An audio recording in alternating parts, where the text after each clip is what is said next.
Unit 144, the European Union. Well, Gerald, you English always have to be different. You drive on the left-hand side, you talk in pounds instead of in kilos, and now you don't want to change the pound for the euro.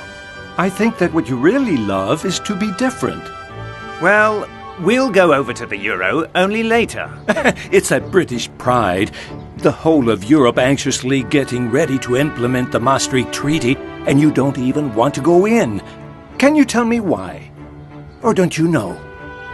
Look, first of all, the European continent is not very popular in our country. We British have always liked to be at the other side of the Channel. The disappearance of the British pound is traumatic for us. So it's for sentimental rather than for financial reasons. Well, it's not easy for us to get in anyway. While we were hesitating, you made a great effort to meet all the conditions. But your economy's going very well. Yes, but our interest rates, for instance, are at 7%, whereas yours are at 4% or less. A change of 3 points can't be made just like that. But doesn't the European Union cheer you up? What about you personally, Gerald?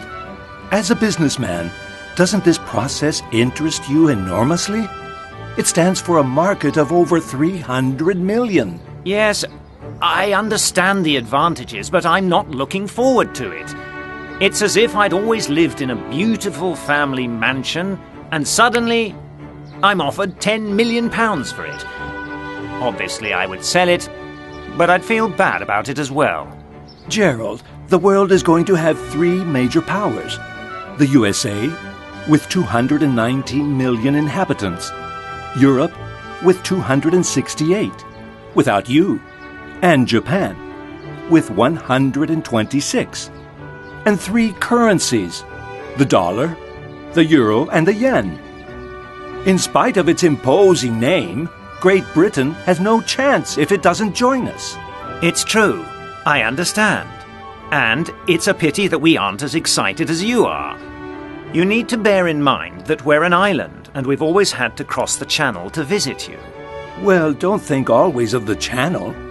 Now you can cross the Channel by train. Yes, but look how the tunnel, which cost a fortune, is a real disaster as a business. I think that's symbolic. The first time there's a physical link between England and the continent, it doesn't work. Who knows? The same might happen with the European Union. I'm sure the EU is going to be fantastic. Europe is the most highly developed and best prepared area in the world. The only problem is that its home market is small. And after the Union, which market is going to be bigger? The EU or the USA? Very similar. EU trade, excluding you British, is equivalent to 19.6% of the world total. The USA, 19%, and Japan, 7.7%. And what about exports? The whole of the EU exports 18% of the world total. The USA, 16%, and Japan, 8%. It'd be great if we understood each other, but if there's as many problems as there were to solve the Yugoslavian question, we'll spend the whole time in meetings.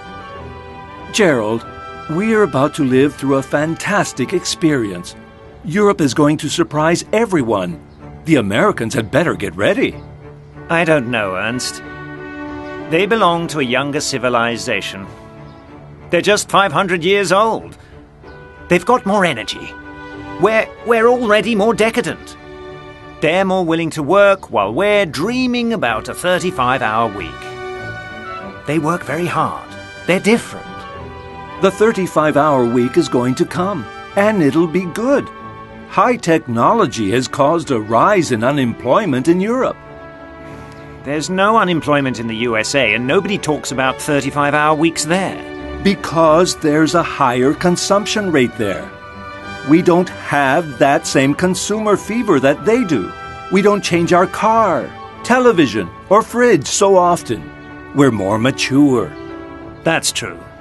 But if we work 35 hours, the unemployment rate will diminish. and we'll all have more time for leisure, which will make consumption rise again, and there'll be work for everyone. I see you're very optimistic, but I've read that you'll have to print 18,000 million euro notes. That's going to cost you a lot of work and a lot of money. And the change of currency is going to bring about such a mess in each country for a while. You'll be kept very busy. I'm certainly happy to be able to experience this important change at such an active moment of my professional life. I think we're going to experience very interesting things that we can't even imagine at the present. We're going to spend 3 days dealing with all these matters here in Brussels. I'll tell you what I think about the euro after that. I hope you feel better afterwards. The European Union, the change of currency, a new century, and a new millennium. What more could we ask for? I'm feeling a bit better already. By the way, when we finish on Friday, you could come to spend the weekend in London with me. You could phone Jutta tonight and tell her to get on the plane in Frankfurt. I'll phone Diana and tell her to organize it with Jutta. That's a good idea. We could take the Channel train in order to help them amortize it. I'd like to try it out. I always love going to London. It's a very lively city. Even though we're so strange? Mm-hmm.